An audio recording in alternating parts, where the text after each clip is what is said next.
Democrats wanted to win with their own metrics of success in 2024, and they lost. They wanted to win without foregoing support for Israel, and they lost because of that. Well, here it is, Democrats winning and winning big without the tiny marginal percentage of voters that are Israel first. She won. She overperformed Kamala Harris.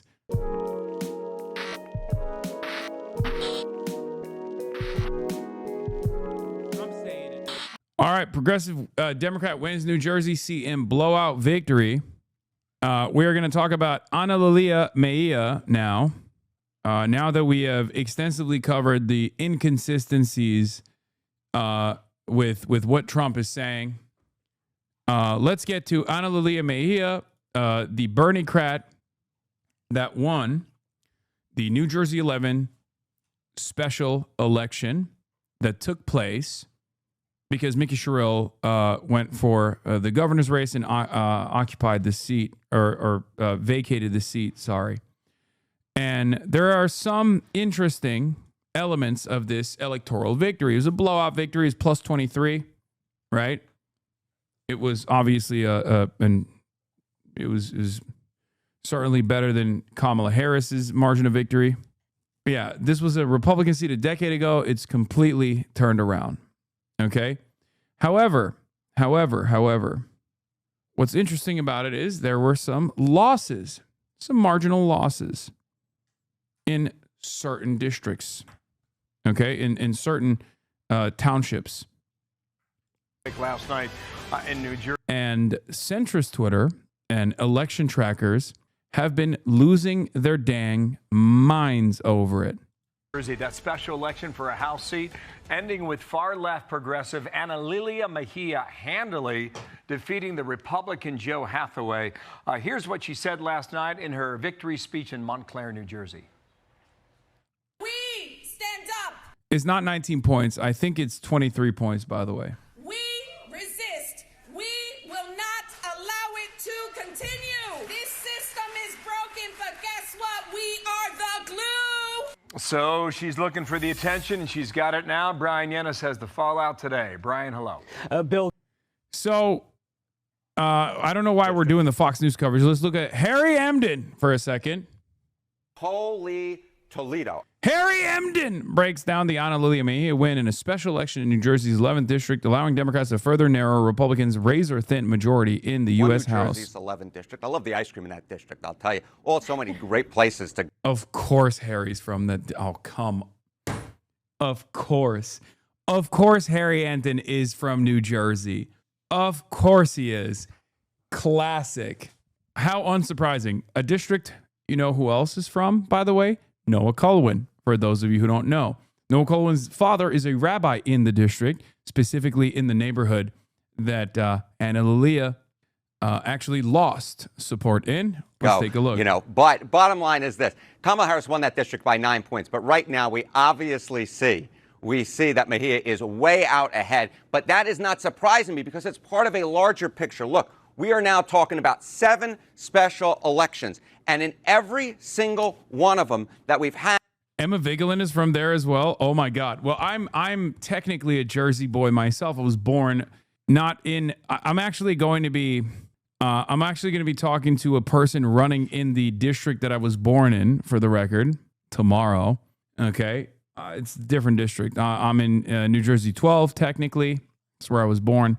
I'm not stealing New Jersey valor.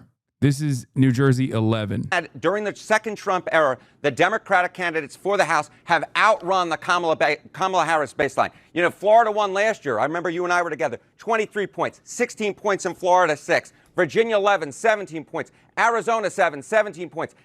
New Brunswick is New Jersey 6, not 12. Wait, really? Did I f that up? I'm sorry. Okay, maybe I won't. Wait, isn't Hamawi running?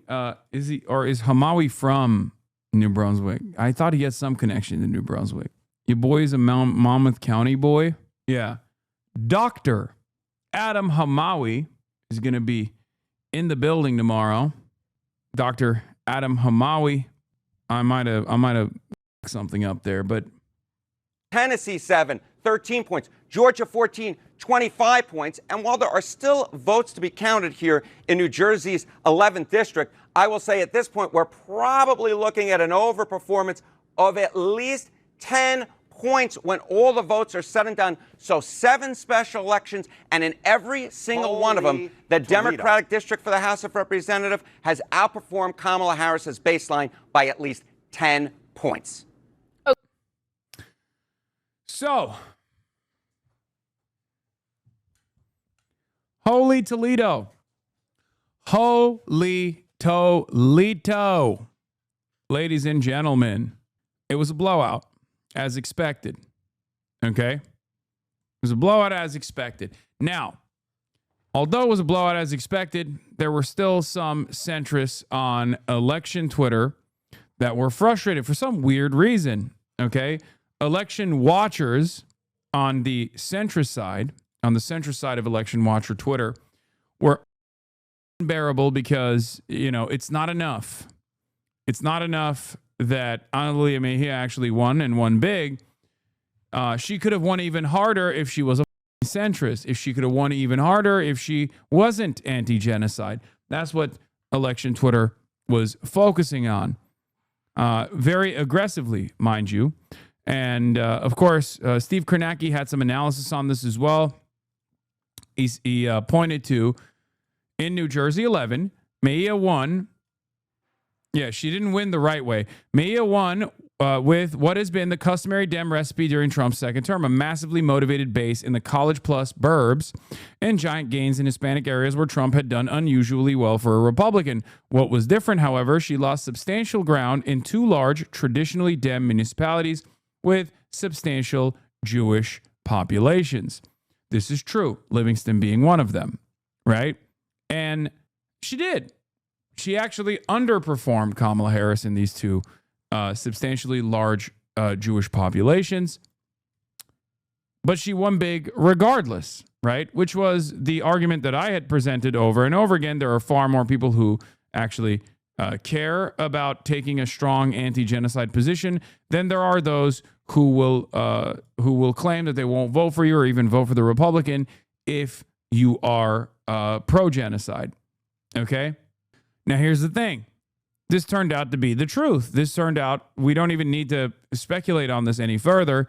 This is quite literally the reality, observable reality. But that didn't stop UMich voter from posting the, Milburn and Livingston, the Milburn and Livingston underperformance versus the electorate perspective here. Okay? Clear this struck a nerve. Going to repost this chart from yesterday since the online left can't stop being miserable. Would love to hear what part of the sentence folks disagree with. The reason why people are dunking on UMich voter is because she won. She overperformed Kamala Harris. It doesn't matter that she underperformed in Livingston and underperformed in Milburn. What the are we talking about?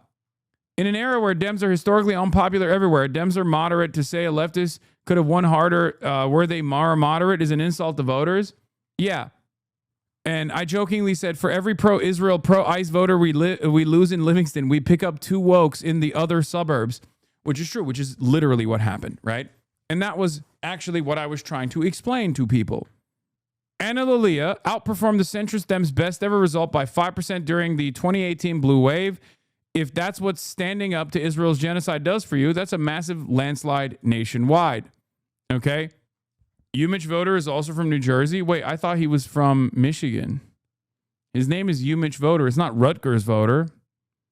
It's false advertisement. Mark Dubowitz of Foundation for Defending Dickheads, FDD, came out and said this. Israel has until January 20th, 2029. Remember, these guys are basically Benjamin Netanyahu's personal think tank. An expression of support for, like, anything that FDD says should be reflected on as basically what Benjamin Netanyahu is saying and demanding from America, right? Israel has until January 20th, 2029 to deepen damage to its enemies and convert its remarkable battlefield gains with U.S. backing into lasting political advantage. With few exceptions, the next president is likely to threaten Israel, even if that weakens American security. So He's basically saying do more genocide before the money faucet is shut off.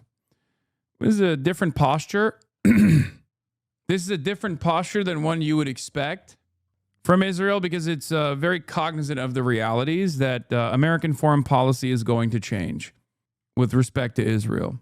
So they are trying to do as much damage as possible, as much genocide as possible, and they're trying to get it out of the way, knowing full well that Israel is no longer going to have the same unlimited, unconditional support. Okay, it's gross. It's a gross way to think, and it's a gross way to operate, but that's the reality. Okay, so, and ironically enough, I think Analilia Meia did some things that she didn't even need to do, and she still lost that vote. The important lesson here is you don't even need the J Street endorsement, in my opinion. You can just stand loudly and proudly and be anti-Zionist, be anti-genocide, and it's totally fine. Okay? Because Analilia Meia was the only candidate that was anti-genocide, right? Malinowski wasn't. But Malinowski had, at some point, if we're looking back in the primaries real quick to remind people, Tom Malinowski is a regular lib, right? With a lot of established relationships, and not only that, but also a longer track record than Analilia in Congress. And yet AIPAC ran ads against Malinowski, showing that Malinowski, and on those ads, they said Malinowski was pro-ICE. Okay?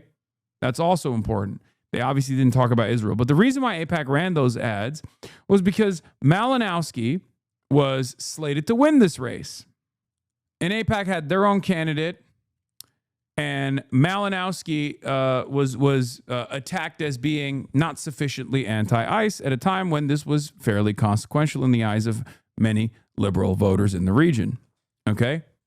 But the reason why AIPAC did this was because Malinowski had made the mistake, I guess, according to AIPAC's estimations, of saying he could look at conditioning aid to the state of Israel. That is all it took for AIPAC to launch the money cannon against Malinowski. That's all this was, by the way. AIPAC is such an insane institution that even someone who has always been pro-Israel, that said at one point that they could potentially condition aid to Israel at some point, that's all it took. So they landed a bunch of attack ads on Malinowski, saying, never really talking about his perspective on Israel, mind you, but just simply saying Malinowski had been pro-ICE in the past. And of course, people then looked to the anti-ICE candidate, which happened to be the anti-genocide candidate. That was Analilia Meia. This was seen as a spectacular failure. AIPAC went back to the drawing board and switched tactics very quickly in the Illinois races. And we saw that, they still lost. Daniel Biss won, obviously, and he's now, weirdly enough, one of the most anti-AIPAC guys out there. Daniel Biss has been running around talking about how AIPAC can eat dicks forever. He's become the loudest voice against AIPAC, even though, he's the J Street candidate, right? He's like still pro-Israel. He's just not a AIPAC candidate. But basically, there's a couple things to learn from this, as I keep repeating over and over again. One, you absolutely can be anti-Israel, and that the electorate cannot punish you for being anti-Israel. This hasn't stopped people from chirping about Analilia's performance in an effort to make it seem like Israel first voters in the Democratic Party that make up 10%, not even 10% in most places, but 10% nationally, right? People who are still pro-Israel at this point, I think we can say, is Israel first. Those people are not significant enough to make or break elections, but that hasn't stopped people from complaining about it. Michael A. Cohen, not Trump's lawyer, loves to yell about me. Quote retweets this guy, E-Caliber7. While Mejia outran Kamala big time across most of New Jersey 11, she faced gargantuan, at least R plus 30% defections among Jewish Dems due to her rhetoric on Israel. This was especially prominent in Western Essex towns. Okay? This is what'll happen in Michigan if Dems nominate El Sayed, which could be enough to cost Democrats the Senate seat. Now, where have I heard that before? Michael A. Cohen saying he's uncommitted. What if uncommitted, but about doing more genocide and also very bad at math or surveying public opinion? Michael A. Cohen is now claiming that Jewish Michiganders are going to be a significant enough mover and shaker in the state of Michigan, okay, which has the highest density of Arabs in the country, by the way. It's like by totality, I believe it's like the 6th largest, but by per capita numbers, Michigan has the highest per capita population of Muslims, okay? So it's really funny that he's trying to say, oh, we're going to do uncommitted in Michigan for the Jewish Michiganders, with, by the way, no guarantee that Jewish Michiganders are going to do this anyway. I don't know what the exact percentages of Jewish Michiganders is, or rather, what percentage of them actually are Israel first, because there's also obviously no guarantee. And even if someone is even if someone who is Jewish in the state of Michigan cares deeply about the state of Israel, there's also still no guarantee that they will withhold their vote. Jews across the board in the country are, around 75% in favor of the Democratic Party, and the 25% oftentimes are very conservative. Now, that might shift a little bit now that the Democratic Party is, like, whether they want to admit it or not, whether they like it or not, are turning into the anti-Israel party. Those percentages might change a little bit, but it's not a significant percentage of the population, okay? I'm not even saying we should just, cast aside those votes. I'm not saying we should take those votes for granted. But what I'm simply saying is the notion that American Jews living in Michigan are going to be Israel first to such a degree that they won't even vote for someone who's an anti-Israel candidate, like the argument that they presented in New York, which is significantly larger in terms of its per capita Jewish population and also its total Jewish population. When this argument didn't work on Zohran Kwame Mamdani in New York City, what makes you think it's going to work Michigan statewide? New York City is one of the largest, if not the largest, Jewish city on the planet. Okay? Jews make up 20% of the New York population. New York has an anti-Zionist, socialist, brown Muslim mayor who is beloved. Okay? We have to stop with this bullshit. We have to stop with this nonsense. Okay? Let me reemphasize that, says Marshall Steinbaum. My father told me that Mejia's victory wasn't assured because the wealthy Jews would vote against her. But it turns out that if you lose them, you pick up a far larger coalition. And that is what the party establishment fears, not losing. Okay? Ironically enough, Trump is Erica Kirk posting in his Live with Erica Kirk at Turning Point USA, Toilet Paper USA. He's left the situation monitoring seminar. He's left the tort reform conference, and he's now in Arizona. He is about to speak at Turning Point USA. We'll watch that in a second. But remember, one of the things that I wanted you to understand here was Democrats wanted to win with their own metrics of success in 2024, and they lost. They didn't want to win unconditionally. They wanted to win without foregoing support for Israel, and they lost because of that. Well, here it is. Democrats, by force and by a stroke of luck, let's be real. Shouts out to AIPAC for that one. Here are Democrats winning and winning big without the tiny marginal percentage of voters that are Israel first. So I say you can replicate this victory condition across the board all around the country. And not only that, but you can also You can also have the same victory condition even without having to like lean into J Street. Ana Lilia didn't want to do that. She was worried about the same things that we're talking about here. She was worried about the Jewish vote. Turns out there were a lot of people that had previously voted for the Democrats that are Jewish that chose not to vote for Ana Lilia even after she made those concessions. So who gives a shit?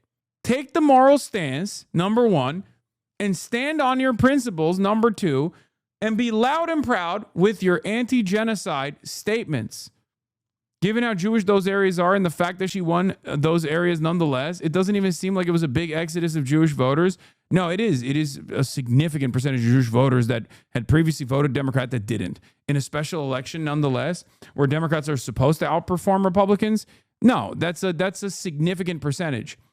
It's just not significant enough to be in the margin of victory at all. Everyone's focused on the ground. Meia lost with Jewish voters, but I think the fact that a candidate who defines Gaza as a genocide still won one of the most Jewish districts in America does a lot to deconstruct the idea that Jewish voters are a monolith against criticisms of Israel. Yep. I mean, they're not a monolith at all, but the story here is that pushing too hard really did cause unthinkable double-digit swings, even in ancestral Dem counties. It's just offset elsewhere by other voters. I mean, it definitely did cost her with Jewish voters, no argument, but I've seen a lot of the more insidious factions on both sides try to enforce the Jewish voters are loyal to Israel narrative on here, and I think it's important to point out when that's exposed as false. Yes. The reason why people are talking about the Jewish vote here is specifically to try to warn the Democrats not to fucking take strong stances against Israel. It doesn't fit, okay?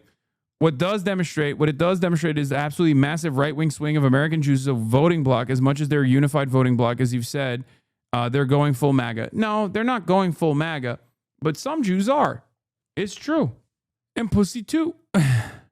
Hasanabi, our Jewish New Jersey voters are metric to analyze how likely Jewish Michigan voters will vote per state basis seems important. No, it's not as important. Jewish areas in New Jersey, 11 showing a similar persuasion-induced swing to Republicans that the down-ballot citywide candidates in New York City saw in the wealthy Jewish areas in Manhattan. Yeah, that's what happened. There are some wealthy Jewish voters who care about Israel quite a bit that swung in the direction of Cuomo as well. It's just they're not as significant, okay? They're not as significant. They're not large enough in numbers. And also, you have to pair that up with their ridiculous demand. The ridiculous demand is what? Don't say the truth about Israel? Get the out of here. It's a 90-10 issue, guys. It's unbelievable to be like, oh, well, what will, some of our wealthy Jewish voters that have reliably voted for the Democratic Party, what will they think? That's ridiculous. Like I've said already, if someone is going to refuse to vote for a Democrat. Okay. Hold on. Doors open. If someone is going to refuse to vote for a Democrat after reliably being a voter for the Democratic Party because that Democrat is saying the truth about Israel's genocide, which is not only the truth, but it's also the morally correct position. And on top of that, it is the overwhelmingly popular position that channels the desires of the overwhelming majority of the base within the Democratic Party, okay? Then who gives a shit? Who gives a... You can say good riddance to some people. You can say that. You're not saying good riddance to all Jewish Democratic Party voters. As a matter of fact, that's not the case at all. It's just funny because this is unironically the argument that I presented to not only the Podjams before the election, but this was an argument that I kept repeatedly saying over and over again. There's no guarantee that like Jews overwhelmingly only care about Israel. Two, even if Jews do care about Israel more than like the average person does, let's say, let's lean into that hypothetical. Okay. There's no guarantee that they're going to vote for the Republican Party because it's not going to be the number one thing they care about. And, last but not least, even if all Jews almost universally cared about Israel and were making voting decisions based off of that, they're still not large enough in most districts as far as on a per capita basis, with the exception of certain districts. They're not a large enough political force to make or break elections. This was the argument that I presented in 2024. There's a level of contempt here for American democracy. Oh, yeah. She means lose this Senate seat for Israel. That's the country she's talking about. Yeah. Hey, Chuck Schumer, it's your time to shine, says Shannon Watts. Sort this race out. The party and country can't afford to lose the Senate seat. Yeah. The country that she's talking about is not the United States of America. It's talking about the state of Israel, for the record. There's a level of contempt here for American democracy, for Democratic primary voters that's off the charts. They're begging Senate Dem leadership and pro-Israel donors to induce Stevens out of the race so they can consolidate their firepower to block El-Sayed behind McMorrow. Okay? They're not afraid that he can't win the general. They're afraid that he will and won't keep rubber stamping weapons of unconditional military aid to their special little project. Moreover, they're petrified of a party that isn't beholden to billionaires obsessed with that end. Anyway, the deadline to get off the ballot is next week, 4/24. We'll see if they can engineer what they're nervously begging for. They're trying to get Haley Stevens out of the race so they can lean all of their support into McMorrow, who will be pro-Israel, but is capable of lying and has established at least some level of proximity or some level of distance to Israel and Israel-aligned groups. Okay? That's what it is. It's up. It is so up. They're trying to Biden this race too against Abdul al-Sayed like they did in 2020 with Joe Biden. Do you accept money from AIPAC? No, I have never accepted money from AIPAC. I will never accept money from AIPAC, not on this campaign or any campaign. It's just not true. And there is a ton of misinformation out there online, but my FEC reports are public and you can check for yourself. Kaya, place. Good girl.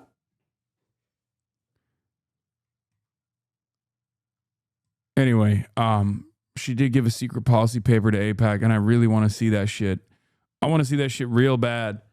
I guess we'll never know what the policy paper looks like, though, because the reality is if Stevens was close enough, AIPAC would have leaked it. If Stevens and McMorrow actually were head-to-head, AIPAC would have leaked it knowing full well that would show that, like, McMorrow is disingenuous. I don't know, someone might leak it anyway. No. Dude, AIPAC is basically... AIPAC is not going to release anything like that. Don't be crazy.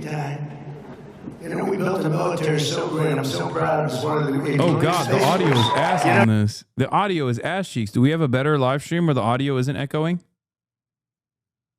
Yeah, it's funny that also, speaking of electoral defeats, the autopsy, the 2024 autopsy, new secrecy around the 2024 election autopsy is dogging the DNC's Ken Martin, with more than a dozen members and leaders telling us they want it out. Genuinely, what did they all find out that we did not? North Carolina Party Chair Anderson Clayton said. DNC materials give a glimpse into problems with field operations and canvassing with Harris's 2024 run. Despite making 300+ million phone calls in 2024, more than any campaign in history, only 3% of the calls the Harris campaign made actually resulted in a contact with a voter. I got a text about a Seth Moulton town hall tomorrow, and I'm tempted to go and yell at him. Oh, absolutely. That shit will do triple platinum. Are you the guy with the shock collar dogs? Yes. Look. Hi. Hiya.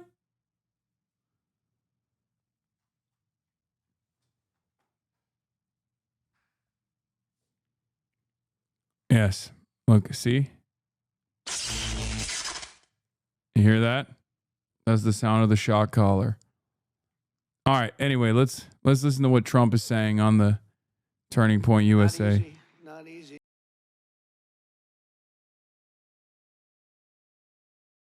And you know what? I have a lot of respect for whatever. But you can't run a country like that. All right. I can't do this. This is boring as...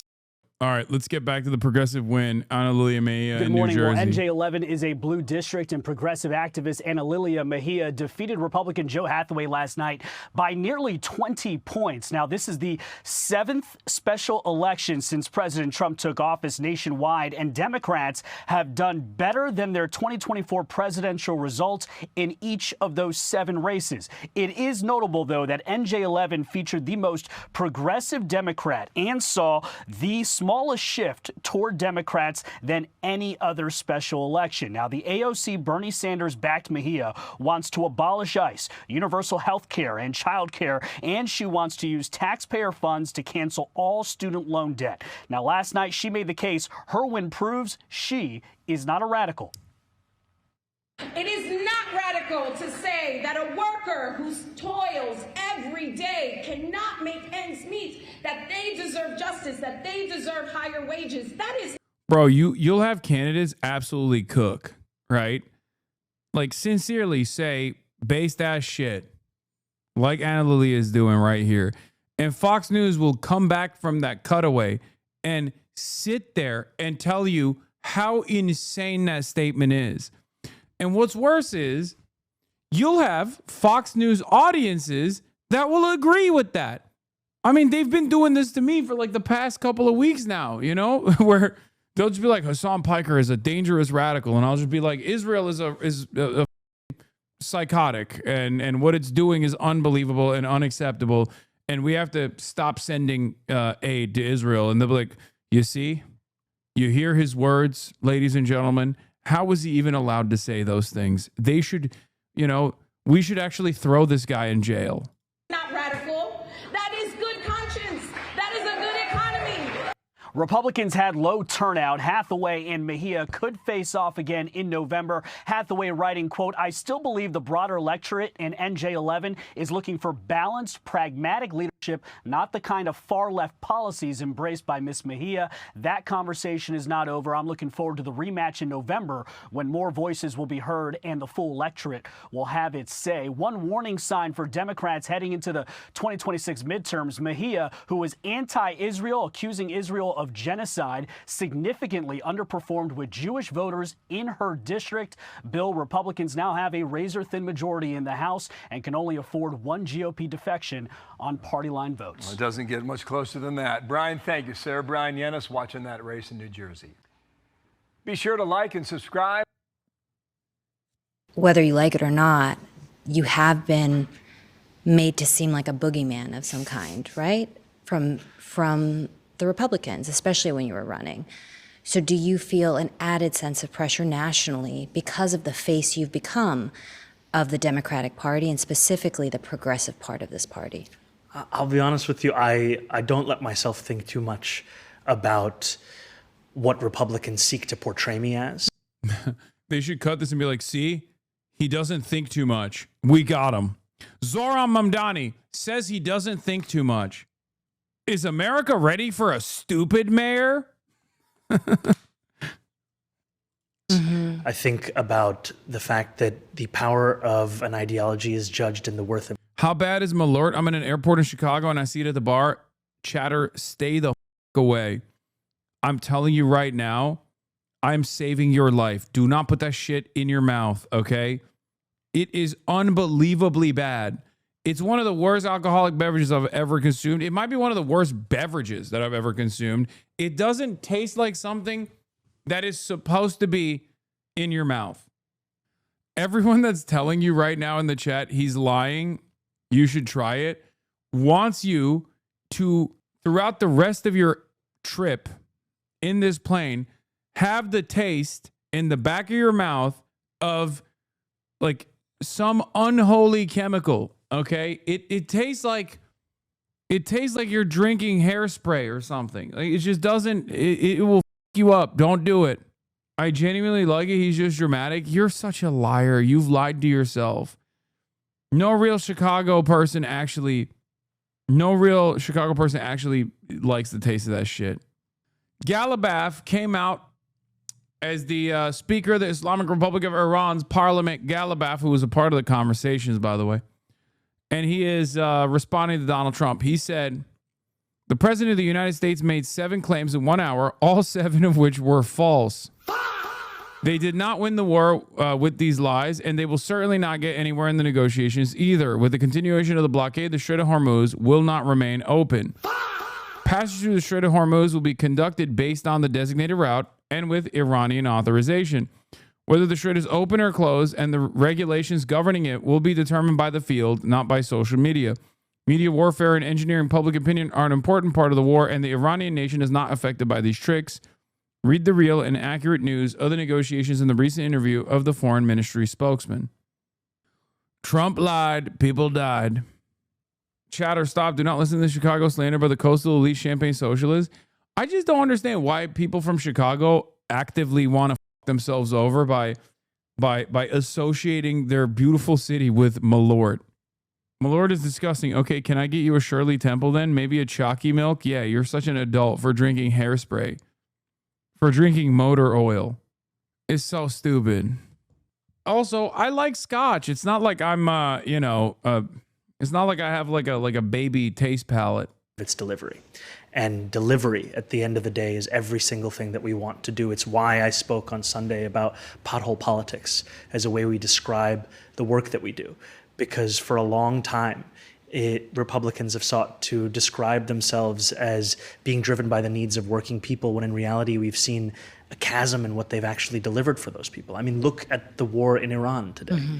We're talking about a federal administration that has spent close to $30 billion killing thousands of people at a time when working class people across this country cannot afford the bare minimum. And to be told that a city-run grocery store is implausible, but spending more than $500 million a day to kill people in Iran and Lebanon is not only plausible but necessary. It speaks to a broken kind of politics. When you were campaigning, President Trump did have names for you. He called you a communist lunatic, and you had names for him. You called him a fascist. Now that you've met with him, that you've spoken with him multiple times, do you still think he's a fascist? Yes. And do you tell him that? Yes. How does he react? I think everyone saw in the conversation we had in the Oval Office after our first meeting. What about your impressions? I mean, given the questions that have been raised, including on the right, about his mental acuity in this moment, posting online that he would end a civilization, recently posting an image AI generated of himself that seemed to depict him as Jesus and then deleting it. How do you assess that as somebody who has met with him, spoken with him? I've been quite clear with the president and also with the public of my deep disagreement and opposition to so many of these policies. And I think that one of the few things that we have in common is that we are both New Yorkers. And I think one part of being a New Yorker is both to be honest and to be direct. And when I'm sitting with the president, we talk about places of potential collaboration, whether it could be working together to deliver more than 12,000 homes, the most homes delivered in a single housing development the city has seen since the early 1970s. But we're also very clear about places of disagreement. And one place that I mentioned to the president was on my views around ICE. I believe that ICE raids are cruel and inhumane. I believe they do nothing to deliver us on the stated intent of public safety. Mm-hmm. And in the previous meeting that I had with the president, I mentioned that just that morning, a Columbia student had been detained by ICE. And I said that this was actually part of a larger pattern of 5 individuals who had been detained in or around Columbia University. Mm-hmm. I gave him that list. About 30 minutes after the meeting, he called me and said that he had now made the decision that he was going to release that Columbia student. And to me, it also showcases the importance of continuing to make the case for our city and its people, no matter if you agree or disagree with the person that you're speaking with. We got, there was one Graham Plattner thing too. He was asked about Israel too. You talked about wanting to build stronger relationships with all kinds of New Yorkers, but specifically Jewish New Yorkers. You drew significant support from liberal and leftist Jewish Americans, Jewish communities, but you also drew a lot of skepticism, and there was a lot of fear that your sharp criticisms of Israel would also translate into something else. You did not renew 2 executive orders from your predecessor. One that adopted a broad definition of anti-Semitism, and another that prohibited city employees from engaging in the boycott, divest, and sanctions movement against Israel. Yeah, because both of those provisions were insane. One is directly at odds. One is directly at odds with the First Amendment, the BDS one. And I mean, they're both just undemocratic. And this drew some concerns from some Jewish groups here. Why did you make that decision? So we made the decision coming into office that we would revoke all They're both anti-First Amendment executive orders that the prior mayor had signed after he was federally indicted. That was a moment at which many New Yorkers started to ask themselves, what was the motivation of any one executive order? Was it driven by self-interest, or was it in fact being driven by what it should be, which is public interest? And we've also sought to show that we are fully committed in fulfilling what we had spoken about over the course of the campaign, to not just keep Jewish New Yorkers safe across the city alongside each and every New Yorker, but also to celebrate and cherish those same New Yorkers. And so over the course, for example, of Passover, it's been an incredible opportunity for me to attend a number of Seders, to host Jewish City Hall officials at our home at Gracie Mansion for a Seder, to sit there as staffers look for the Afikomen, to get a better sense of what it means to lead a city with such incredible beauty and breadth of Jewish life across the 5 boroughs, and also to get a glimpse into the amount of service that so many organizations within the Jewish community are providing, whether it was joining with an organization on an airfield to give out food that they had procured for teachers in the community, or if it was sitting with a Jewish New Yorker looking at, Civil War era texts together. It has all been a joy to be able to be the mayor of a city with such a flourishing community that I am so proud to represent. How will your office define anti-Semitism? So we actually have the Office to Combat Anti-Semitism here at City Hall. And one of their jobs is to not only define that, but frankly, to conduct a listening tour to actually bring in the perspectives of Jewish New Yorkers from across the 5 boroughs.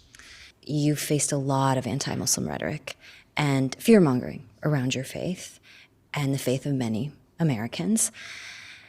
An example that you'll bring Islamic law to New York City. But you do turn to scripture to make political points, both from within your faith and from other faiths. And for example, on immigration, you quoted the Quran. No way, that's the real Jessica Tarlov in the chat, right? No, dude. That's funny. He dodged both questions, pro-politician, yeah. And you quoted the Bible. Should there be a role for religion in politics?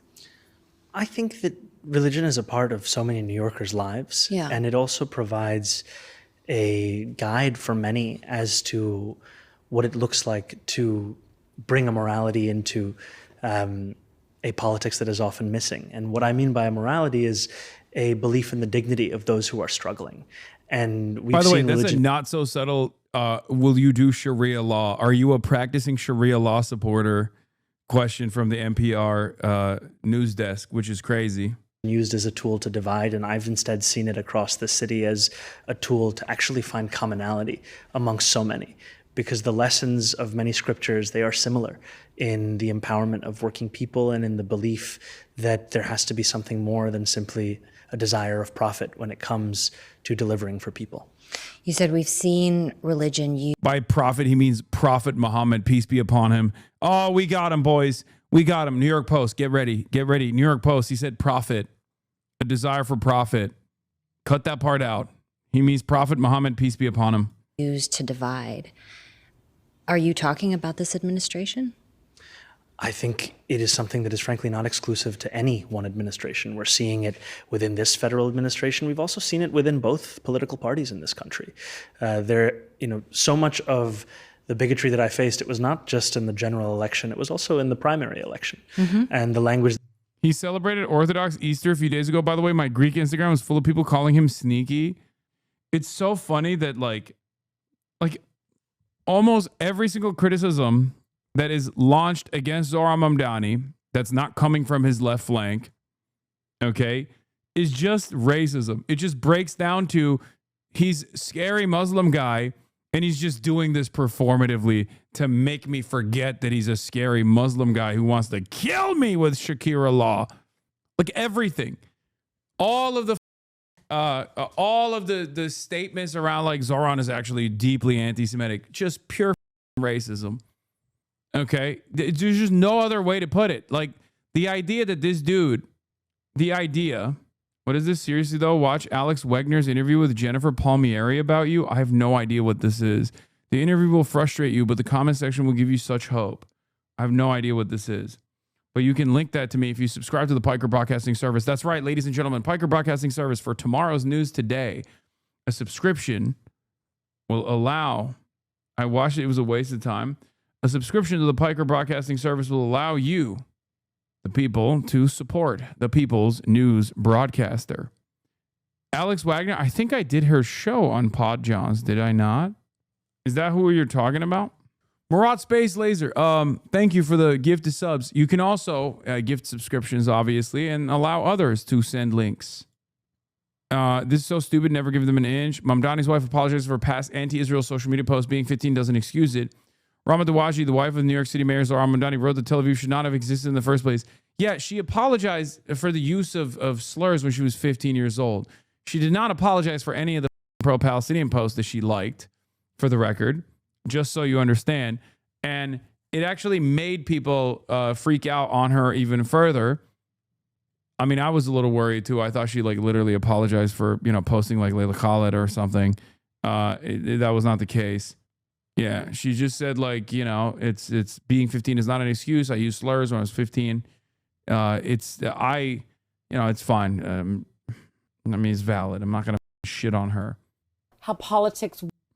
Runaway Country with Alex Wagner and peak awful out of touch, arrogant, dem strategist. OMG, she's the reason why Schumer thinks he's fine. Neither of these people have a clue. I paid pretty close attention to politics and I didn't know who this guy is. Lifelong Democrat here. This consultant is an embarrassment and should never work in politics again. These are the people that give us Clinton, Biden, Harris. Do not listen to a damn thing they say. Literally, what was the point of this interview? This was just hilarious to watch. This lady represents the establishment and that's why they lose. Centrist brain rot. Yeah, the woman who ran Clinton's campaign and lost to Trump has no business telling anyone anything about politics. The platitudes and drivel coming out of her mouth are everything that's wrong with this party. Her and the gang, oh my God, they're cooking. She knows about Tim Miller and Sarah's take, but doesn't know who Hasan is. Lie. She's selling the same neolib ideas, the same strategy in 2024. Let's move right and lose some more. This guy says, Wolfed Gex, you are gay. Yeah, I f***ed your dad, and he loved it. He was quivering. Prostate stimulation. You heard of it? Your dad certainly heard of it. You might have heard his screams. I had homosexual sex with your dad. I'm your father now. I'm the stepfather. Nay, I'm the father that stepped up. You're grounded. Take a second off. He orgasmically greeted me. Hey, Hasanabi in chat. I'm currently watching stream on a 2-minute delay on my TV in my living room with my mom, grandma, and whole family. Yep. You are straight. I am. But I don't give a f***. You had the prostate puckering? Yup. I convinced my grandma to watch for the first time today. Well, maybe your grandma's about to experience what allyship really looks like for the first time ever. Did that guy come back with anything? I want to know. Jen should not discount Hasan Piker. I'm a 60-year-old white woman who loves Hasan Piker. Yes, hell yeah. My fedayeen. The idea that you have to segment your message to appeal to a certain flank is just not how politics works in the real world. Really? Does that not entirely encapsulate the MAGA campaign in 2024? The Dems are just as guilty of this type of campaign, which is precisely what Hasan is pointing out. The Dems wouldn't support Sanders, Mamdani, and now Plattner. They continue to use the same playbook, which is unsuccessful. Meanwhile, taking money from AIPAC and other powerful lobby groups. How's that working out for them? They've lost the trust and respect of the electorate because they refuse to read the writing on the wall. We need more like Zohran Mamdani. You're never going to convince people that Zohran Mamdani is bad and that we can't have more Zohran Mamdanis everywhere around the country. That's it. That was used then was language that was used among and by Democrats within a primary for this position. And we're speaking about a city that has more than 1 million Muslims that call it home. And yet it's a city where so many are made to feel as if they're guests, as if their belonging is forever in question. And I want this to be a city where every New Yorker, no matter their faith, no matter where they were born. My 70-year-old Catholic conservative father called me yesterday and said, Fox News criticizing the Hasan Piker lately. Well, he must be over the target if they're making this much noise about him. I hope he keeps it up, whatever he's doing. Hell yeah. That's what I'm talking about. A lot of people don't really like... I've realized that a lot of people already have like their points of view about like these big media franchises, right? And oftentimes it's not very positive. So if someone is actually a hater of CNN and they see CNN shit on me, they develop a positive association with me. If someone is a hater of Fox News and they see Fox News shitting on me, same thing happens. That's what the hilarity of the situation is here. And the same principle goes for Israel.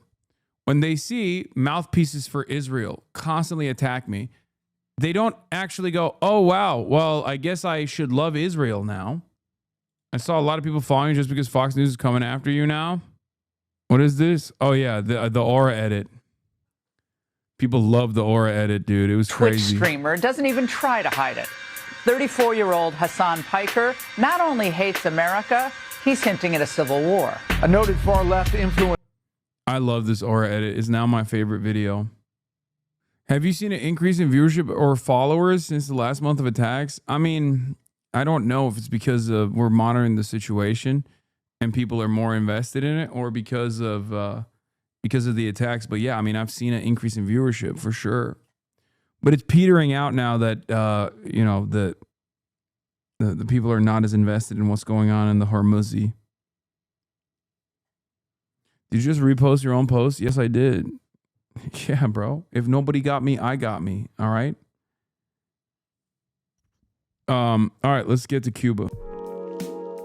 Hasan Reactions, one of the best ones in the React channel.